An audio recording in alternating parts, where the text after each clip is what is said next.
slipping there. This is just soaking wet in there. But my dogs are barking. I lost the Beanie. What is up, everybody? Nerdy Hiker coming at you with a whole nother video. I am very excited about this trip. It is a 3-day, 2-night deal here at the Pine Mountain Trail up here in Georgia.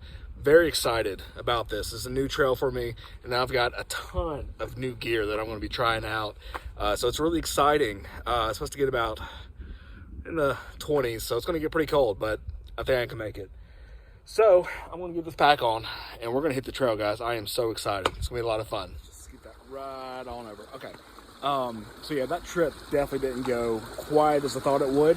Definitely was a fail because I was not prepared for as cold as it was. Thought it was, but no, I wasn't. So I'm gonna teach you guys a little bit of what I learned on the Pine Mountain Trail. So before we do that, before I play my little Nerdy Hiker video theme song there, why don't you go ahead and hit that subscribe button if you haven't already, and we'll jump right into this.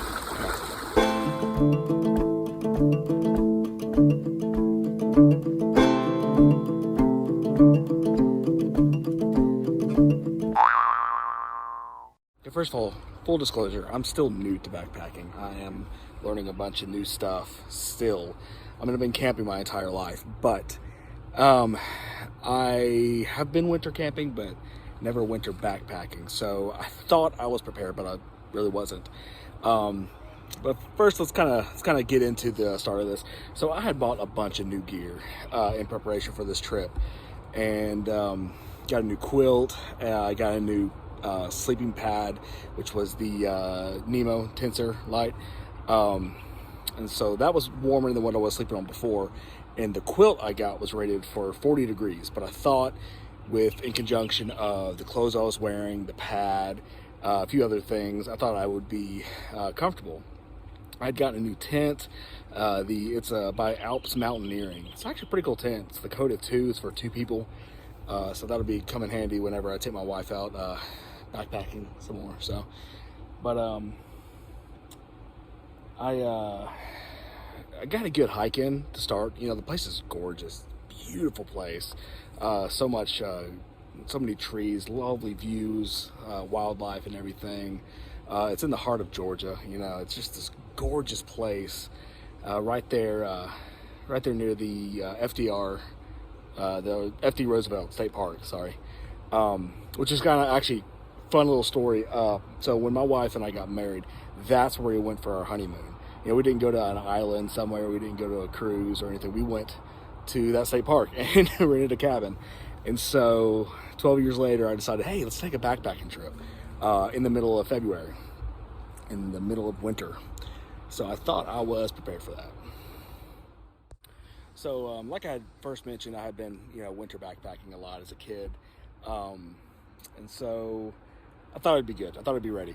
So I got this awesome 6-mile hike in, about 5 miles to the first campsite. And I gotta be honest, I got so scared because there was the sign that said that it had been destroyed. The campsite had been destroyed by a tornado. And so I was like, well, why didn't they tell me this at the check-in point? I could have rented a different campsite. But upon further review, a group of Boy Scouts had rebuilt it about a mile further down, so that was great.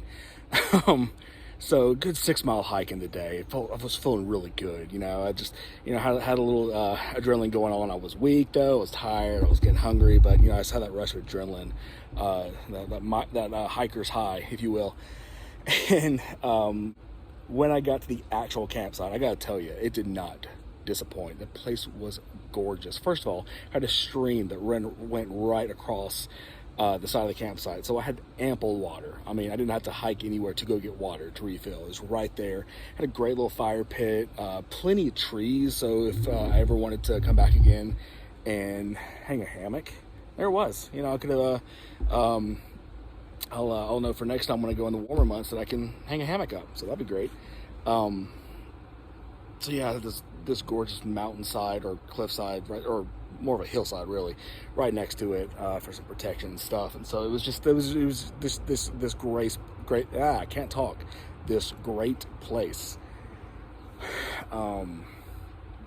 And so, you know, I got some food in me. I heated up a Mountain House meal, rehydrated it, set up the tent, and I thought, you know what, I'm gonna get a fire started. The thing is I wanted to set the tent up right by the fire, and I know that's like breaking a huge backpacker's rule. I'm supposed to have that, you know, that the 100-yard triangle, your site, your food, your fire, all that.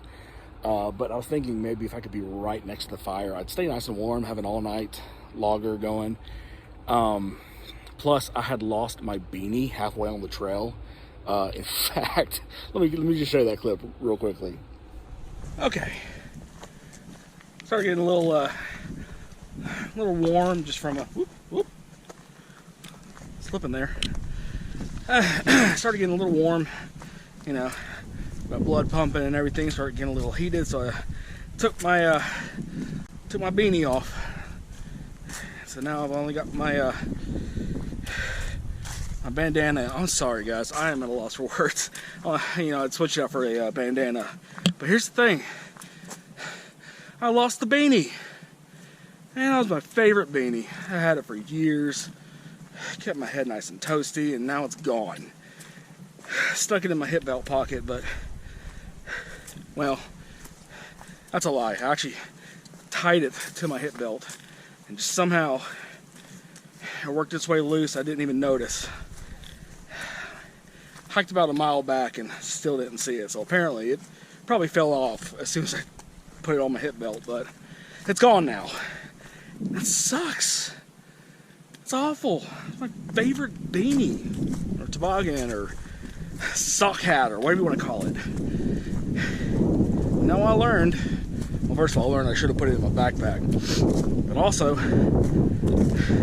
there's a reason you should go backpacking alone in case something of yours falls off on the trail. The person behind you would have seen it. Man, that just really depresses me. I'm also a big advocate of leave no trace. Well, that's definitely a trace that somebody was there. So, oh well, it'll be okay. I'll find some way to wrap my head up at night. I got some hand warmers I could tuck in a shirt or something like that and wrap over my head. So, anywho, just kind of mourning that. So yeah, that was my favorite beanie. I was so sad to lose it. But you know, it is what it is. Stuff like that happens, apparently. So, what was I saying? Oh, the fire. So I was trying to start a fire.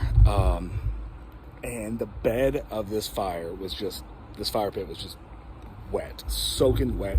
I don't know if it was like an ex-Boy Scout that put out a fire right there, or if I think there was like some snow or something like that before that, a few days before that. And I couldn't get a fire started, or I couldn't keep one started. Like, you know, I got a nice little roar of a fire, and I'm not to toot my own horn, but I'm pretty good at building a fire. You know, I've built some pretty good ones in the past. Some roaring fires that lasted for hours, but I just could not get one to stay lit. It would burn for a little bit and just die out. And I realized that the bed of the fire pit was just drenched, so wet. And so that was the second strike. First, I lose my beanie. Second of all, I can't get a fire to stay. And so I'm just thinking, okay, well, I'm just gonna crawl up in my tent and try to stay warm with all my gear. So, yep, I am going to hop up in the tent, and yeah, I'll see you guys on day 2. I was not prepared for how cold it got, and you know, I was all bundled up in my tent, and I fell asleep. But when I woke back up in the middle of the night, I could not feel my fingers or my feet. I couldn't feel anything, any of my appendages, and I was freezing. And so, you know, at that point, I was faced with this decision. Do I stay? Do I stubborn my way through and, you know, freeze to death? And I decided to pack up, night hike it out of there. Luckily, my old man lives like about an hour from there, so I could just cram all my gear in my backpack, and called him, and we met on the side of the interstate or the highway right there, and he was able to pick me up and take me to my truck. But yeah, it was an epic fail. But there will be a take two. I plan on going in the warmer months. It's April now, so I plan to go in the summer and do a summer trip up there. So I definitely won't freeze to death then. But I plan to do that. I'll probably take the missus, string up some hammocks for that one instead. But yeah, it was definitely a fail. I was very disappointed about that. But hey, I'm still learning. I'm still new. Haven't even been backpacking for a year. I've been camping my whole life, but I have not been backpacking for a year, so I'm still learning. And I really hope this video is helping out some of you that are new to backpacking as well, that if your quilt or sleeping bag is not rated for the temperature you're going to be in, you're going to need something warmer.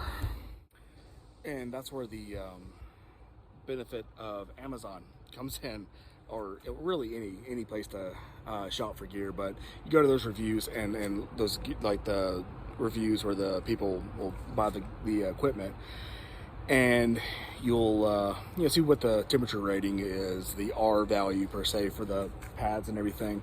I thought all that in conjunction would take care of the cold, but it didn't. So you definitely want to get a quilt or a sleeping bag, whatever strikes your fancy, that's rated for the temperature that you're going to be at. And the pad, I mean, yes, it helps and everything, but it does not make up for that missing degree. Because like I had said previously, the quilt that I had that I could afford was rated for 40 degrees, and it got down to 20. So that's why I was not well insulated.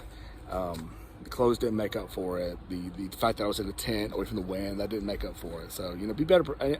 You definitely need to be sure to be prepared for that temperature, especially if you can't get a fire started because it's too wet. So, but lo and behold, I still had a great trip. I had a great time. I was able to hang out with my dad for the weekend because we just went to his house and just hung out there and everything. So, these uphills are killing me. I didn't mention it before, but I got my base weight is about 22 pounds. It's about 5 pounds of food and water, so got 27 pounds on my back here. Pretty heavy for me, but I'm also not in that great of shape, so these uphills are killing me. Kind of reminds me of a song I heard growing up. What was it? Oh yeah, what goes down must come up. Wait, that's not how it went. So I definitely look forward to getting back out there, Pine Mountain Trail, rehiking that, actually doing 20 miles, doing the full thing, and not freezing to death. Again, I hope this video has helped y'all out there, or if y'all just enjoyed it. If you did, please hit that like button. Ding that bell down there just so you get notifications of every time I post a video. I try to post something every month if I can. So I know it's been a little bit since I've posted my last video. I've just been busy with life and everything. So, well, without further ado, I'm the Nerdy Hiker, and you guys be safe out there.